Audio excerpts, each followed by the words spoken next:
ستمبر کی 11 تاریخ اور منگل کا دن تھا۔ امریکی عوام اور باقی دنیا کے لیے ایک بالکل معمول کی صبح تھی، اور کسی کو اندازہ نہیں تھا کہ اگلے چند گھنٹے پوری دنیا کے مستقبل کو انتہائی تیزی سے بدل کر رکھ دیں گے۔ صبح کے 8 بجنے میں ابھی 1 منٹ باقی تھا جب بوسٹن کے ہوائی اڈے سے امریکی ایئر لائن کی فلائٹ 11 نے کیلیفورنیا کے لیے ٹیک آف کیا۔ اس بوئنگ 767 طیارے میں 81 مسافروں سمیت عملے کے 11 ارکان سوار تھے۔ ٹیک آف کے بعد ابھی 15 منٹ ہی گزرے ہوں گے کہ 5 مسلح ہائی جیکرز زبردستی طیارے کے کاکپٹ میں داخل ہوئے۔ اس دوران انہوں نے ایک شخص کو قتل اور 2 کو زخمی کر دیا۔ اس کی تصدیق تو نہیں کی جا سکی، لیکن گمان یہی کیا جاتا ہے کہ طیارے کے پائلٹس کو بھی قتل کر دیا گیا تھا، جس کے بعد فلائٹ کا کنٹرول القاعدہ کے ایک رکن عطا محمد نے سنبھال لیا۔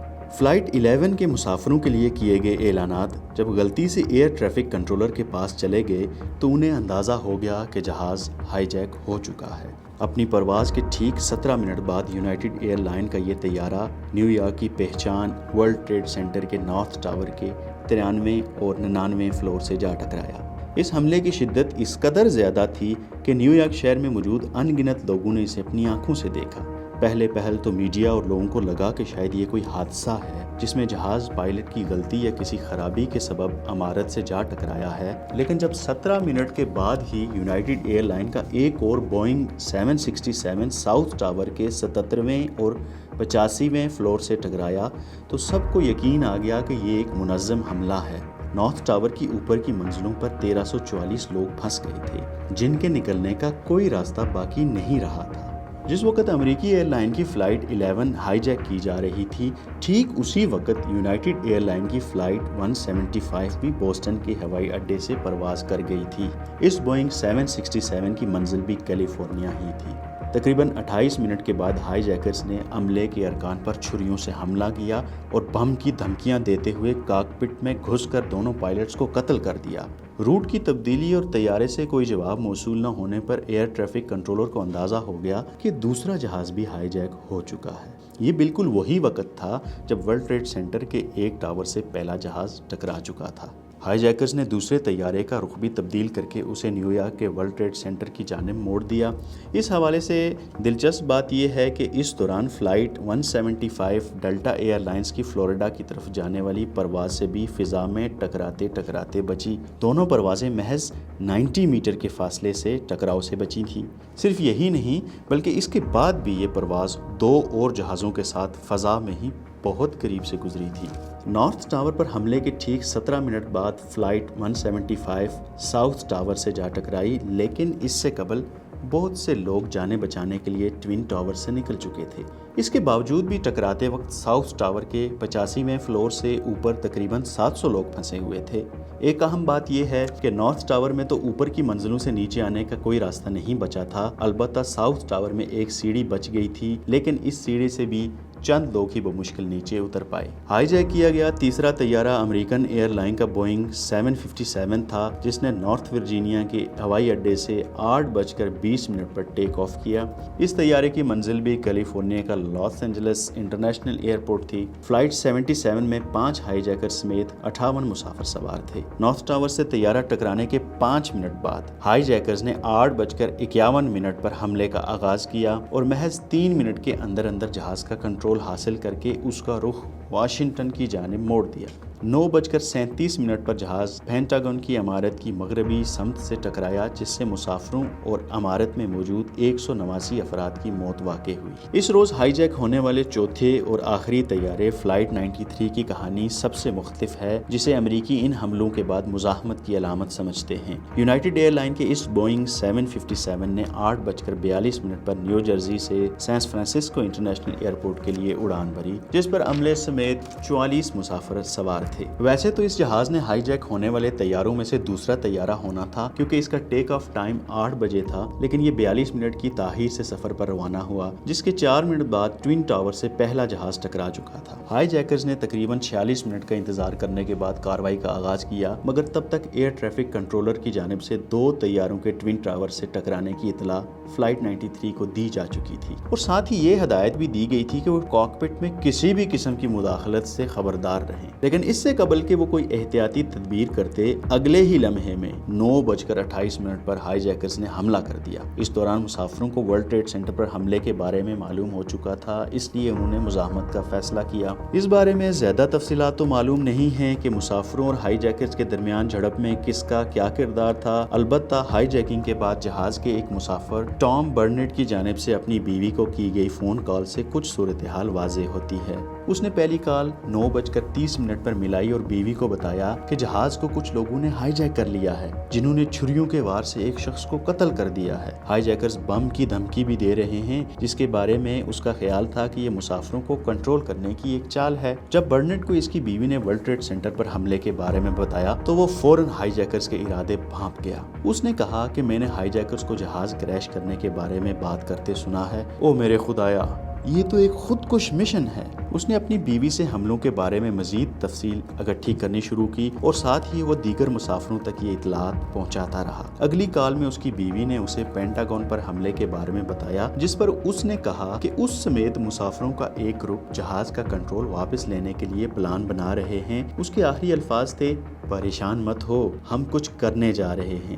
جہاز پر موجود سبھی مسافروں نے اپنے گھر والوں سے رابطے کی کوشش کی تھی۔ 33 سالہ فلائٹ اٹینڈنٹ سی سی لائلس نے اپنے شوہر کو کال ملائی جو وہ نہ اٹھا سکے، جس پر سی سی نے پیغام چھوڑا کہ جہاز ہائی جیک ہو چکا ہے اور میں تمہیں بتانا چاہتی ہوں کہ میں تم سے بہت پیار کرتی ہوں۔ لڑکوں یعنی میرے بچوں کو بتانا کہ میں ان سے بھی بہت پیار کرتی ہوں۔ ایک اور فلائٹ اٹینڈنٹ سینڈرا بریڈ شاہ نے اپنے شوہر کو فون پر بتایا کہ وہ ہائی جیکروں پر پھینکنے کے لیے پانی گرم کر رہی تھی۔ اس کے آخری الفاظ تھے، ہر کوئی فرسٹ کلاس کی طرف جا رہا ہے اور مجھے بھی جانا ہوگا، بائے۔ اس کے بعد پہلے تو مسافروں نے کاکپٹ کے باہر پیرے پر موجود ہائی جیکر کو مارا اور پھر دروازہ کھولنے کے لیے کوششیں کرنے لگے، جس پر ہائی جیکرز جہاز کو دائیں بائیں اور تیزی سے اوپر نیچے کرنا شروع کر دیا تاکہ مسافروں کا بیلنس خراب ہو جائے۔ کاکپٹ کے وائس ریکارڈر سے ملنے والی آڈیوز میں آخری آواز 10:03 کی ہے، جب وہ پینسلوانیا کے ایک خالی کھیت میں زمین سے جا ٹکرایا۔ اس حوالے سے 9/11 کمیشن اور مارے جانے والوں کے لواحقین میں اختلاف پایا جاتا ہے کہ مسافر کاکپٹ میں داخل ہوئے تھے یا نہیں۔ کمیشن کے مطابق ہائی جیکرز کو جب یقین ہو گیا کہ مسافر چند ہی لمحوں میں دروازہ توڑ کر اندر داخل ہو جائیں گے، تب انہوں نے اس کا رخ زمین کی طرف موڑ دیا تھا۔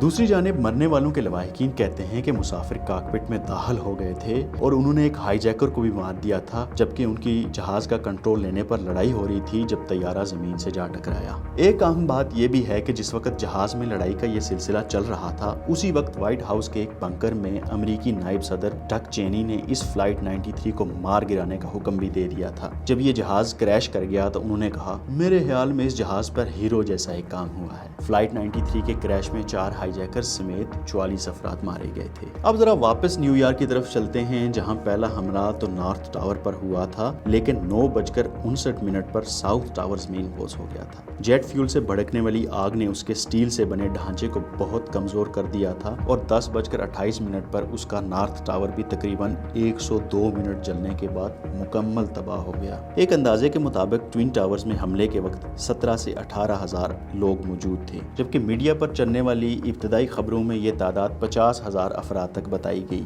دراصل ورلڈ ٹریڈ سینٹر 7 عمارات پر مشتمل ایک تجارتی کمپلیکس تھا، جہاں ورکنگ ڈیز میں 50 ہزار کے قریب افراد کام کرتے تھے، جبکہ روزانہ آنے والے وزٹرز کی تعداد 1.5 لاکھ کے قریب ہوتی تھی۔ دونوں ٹاورز کے زمین بوس ہوتے وقت اسی تجارتی کمپلیکس میں موجود میریٹ ورلڈ ٹریڈ سینٹر بھی تباہ ہو گیا تھا، جبکہ شام میں 5:21 پر ورلڈ ٹریڈ سینٹر کا 47 منزلہ ٹاور 7 بھی تباہی کے نتیجے میں لگنے والی آگ سے تباہ ہو گیا۔ اس کمپلیکس میں موجود باقی 3 عمارات بھی تباہی کے اثرات سے نہیں بچ سکی تھی اور ان کا ڈھانچہ بری طرح متاثر ہوا تھا، اس لیے بعد میں انہیں بھی گرا دیا گیا۔ ان چاروں حملوں میں مرنے والوں کی کل تعداد 2977 تھی، جن میں سب سے زیادہ ورلڈ ٹریڈ سینٹر اور اس سے متصل علاقوں میں مارے گئے، جن کی تعداد 2753 تھی۔ پینٹاگون کے حملے میں 189 افراد مارے گئے، جبکہ چوتھے طیارے کے کریش میں 44 افراد مارے گئے، جن میں ہائی جیکرز بھی شامل تھے۔ ایز پاکستان ایمبیسڈر میں وہاں تھا اس وقت نیو یارک میں، اس فیٹفل دن کے دن، اس 11 ستمبر کے روز، اور مجھے یاد ہے اب تک کہ وہ جو گھر جا کے بھی اس وقت ہم نے ٹیلی ویژن پہ ہر چیز لائیو دیکھ رہے تھے، ایک تو گھاسٹلی ڈسپیئرنس آف دا ٹوین ٹاورز، دونوں ورلڈ ٹریڈ سینٹر کے جو ٹاور تھے وہ مینہٹن کی اسکائی لائن سے گر رہے تھے، اور یہ ایک عجیب سین تھا جو کبھی بندہ سوچ نہیں سکتا تھا.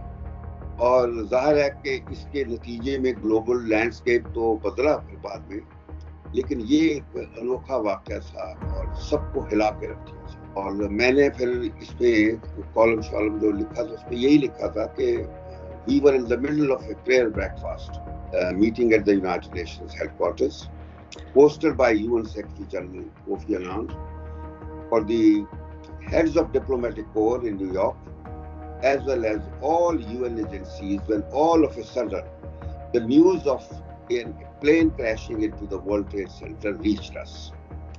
We were asked to evacuate calmly. As we were going down, we saw on TV monitors another plane crashing into the second tower, putting it ablaze in an instant. It then became clear, اس وقت ہمیں ظاہر ہو گیا کہ یہ کوئی ordinary plane crash نہیں تھا.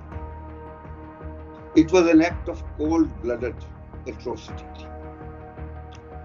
اور کسی کو سمجھ نہیں آ رہا تھا کہ کیا ہو گیا ہے اور کیوں ہوا ہے، اور جو کچھ ہم صرف اس دیکھ سکتے تھے وہ اتنا نظر آ رہا تھا کہ جس طرح انفرنو آف فائر، ایک آگ کا پلندہ جو ہوتا ہے اور دھواں، یہ نظر آ رہا تھا نیو یارک کی اسکائی لائن پر. میں آپ کو اپنا ذاتی سین بتا رہا ہوں اور کسی کو نہیں پتا تھا. اور اگلے دن پھر جو مینہٹن میں جو اخبار آئے، میں نے جب ان پہ ہیڈ لائنز دیکھے، وہ ہیڈ لائن سے آپ اس پہ اندازہ کر سکتے ہیں. بلڈی ٹیوزڈے، اس دن منگل کا دن تھا، تو ہیڈ لائن جو تھے نا نیو یارک کے اخباروں کے، bloody Tuesday, act of war. ہر اخبار کے اپنے اپنے مختلف جو تھے. Carnage, catastrophe, unprecedented tragedy in American history. So these were some of the headlines used the next day in the American print media. دلچسپ بات یہ ہے کہ 9/11 کے حملوں سے قبل بھی ورلڈ ٹریڈ سینٹر کو دہشت گردی کی کارروائی کا نشانہ بنایا جا چکا تھا. 26 فروری 1993 کو 606 کلو بارود سے بھری ہوئی وین نارتھ ٹاور سے ٹکرائی تھی. اس حملے میں نارتھ ٹاور کو ٹارگٹ کیا گیا تھا تاکہ وہ ساؤتھ ٹاور پر گرے اور دونوں ٹاورز تباہ ہو جائیں. اس حملے کے نتیجے میں 6 افراد جان سے گئے جبکہ زخمیوں کی تعداد 1042 تھی. ریسکیو آپریشن کے دوران ان ٹاور سے تقریباً 50,000 افراد کو نکالا گیا تھا. 9/11 کے حملوں نے دنیا بھر میں ہوائی سفر کو بہت زیادہ تبدیل کر دیا. خاص طور پر سیکیورٹی پروٹوکول کے اعتبار سے بہت فرق آیا ہے. ان حملوں سے پہلے ہوائی اڈوں پر اتنی سخت سیکیورٹی نہیں ہوتی تھی، جبکہ مسافروں کی اسکریننگ اور ساتھ لے جانے والی اشیاء کی بھی سخت جانچ پڑتال نہیں کی جاتی تھی. تاہم ان حملوں کے بعد دنیا بھر کی حکومتوں، خاص طور پر امریکہ میں، ایسے ہی واقعات کو روکنے کے لیے سخت حفاظتی اقدامات نافذ کیے گئے. 9/11 کے حملوں کے بعد امریکی رد عمل بہت سخت تھا. نہ صرف امریکہ بلکہ پوری دنیا عالمی طاقت کے غم، غصے اور خوف کی لپیٹ میں آ گئی. ان حملوں نے جہاں امریکی سیکیورٹی میں موجود کمزوریوں کو بے نقاب کیا، وہیں دہشت گردی کے مزید واقعات کے بارے میں خدشات بھی پیدا کیے. جیسے جیسے ٹوین ٹاورز اور پینٹاگن میں ہونے والی تباہی کی تصاویر پھیلتی گئیں، ویسے ہی امریکیوں کے جارحانہ رویے میں اضافہ ہوتا چلا گیا. 12 ستمبر کی شام کو جو سیکریٹری آف اسٹیٹ تھے کولن پال، وہ ایک ریٹائرڈ ملٹری جنرل تھا امریکہ کا. وہ فوجی تھا مگر پالیٹکس میں آ کے وہ اس وقت ریپبلکن پارٹی جوائن کی ہوئی تھی، تو وہ سیکریٹری آف اسٹیٹ تھا. تو کولن پال نے مشرف کو کہا in a somber message from one general to another. Colin Powell نے کہا کہ general you are either with us or against us. یہ وہی میسج ہے جو انہوں نے پوری دنیا کو دیا. یعنی لپے تنے الفاظ سے لکھے ہوئے. وہ زیادہ نہ تمہید میں جا رہے تھے نہ تفصیل میں جا رہے تھے، اور ساری دنیا کو پیغام بڑا کرسپ اور لاؤڈ جا رہا تھا. You are either with us or against us.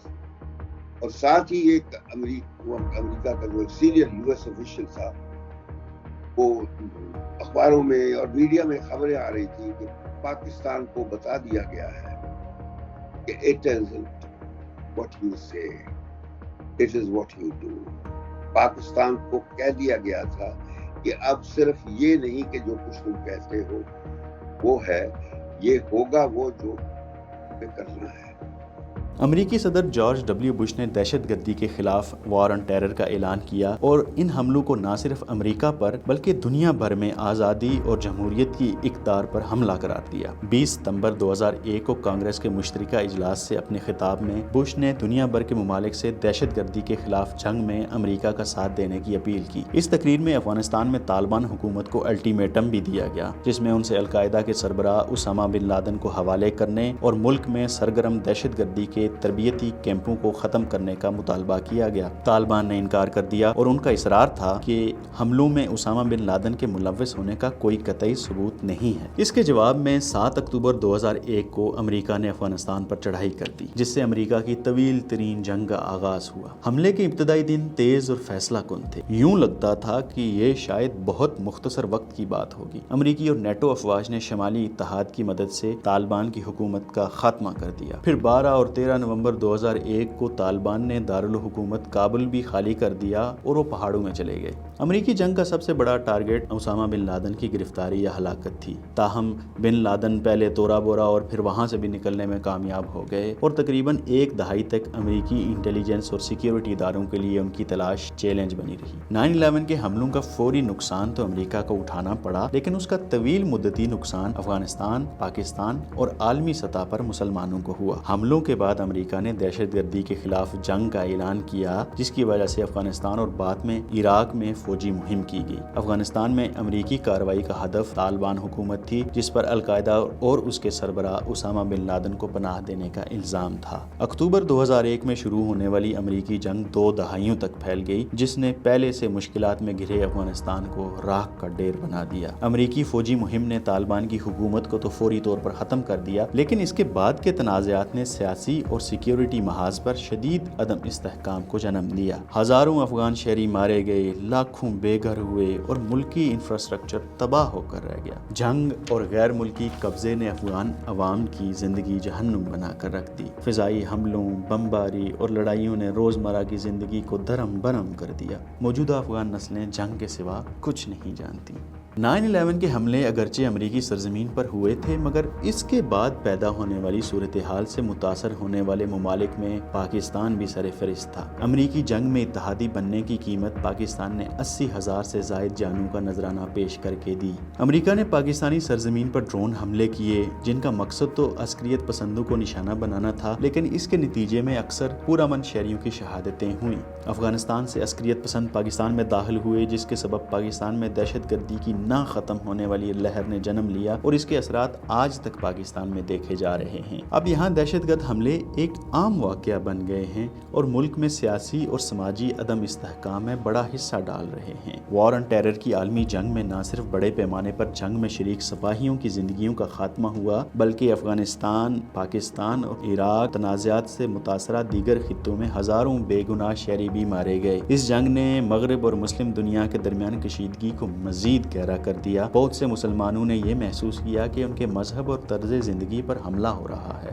9/11 کے بعد امریکہ سمیت مغرب میں مسلمانوں کو اچانک شک کی نظر سے دیکھا جانے لگا اور اسلاموفوبیا بڑھ گیا۔ بہت سے مسلمانوں کو امتیازی سلوک، ایذا رسانی اور تشدد کا سامنا کرنا پڑا۔ مغربی حکومتوں نے امیگریشن کی سخت پالیسیاں متعارف کروائیں اور مسلم کمیونٹیز کو اکثر غیر منصفانہ طور پر جانچا جاتا تھا یا انتہا پسندی سے منسلک کیا جانے لگا۔ اس بیگانگی نے مسلمانوں میں پسماندگی کے جذبات کو پروان چڑھایا، جو اکثر دہشت گردی اور اس کے خلاف جاری عالمی جنگ کے درمیان پھنس گئے تھے۔ 9/11 کے فوری بعد ہی سازشی تھیریز کی بھرمار ہو گئی تھی۔ بالخصوص بہت سے لوگوں کو یہ لگتا تھا کہ امریکہ نے یہ حملہ خود سے کروایا تھا تاکہ وہ بدلے اور دہشت گردی کے خاتمے کے نام پر دنیا بھر میں اپنے سیاسی، معاشی اور دفاعی مقاصد حاصل کر سکے۔ اس حوالے سے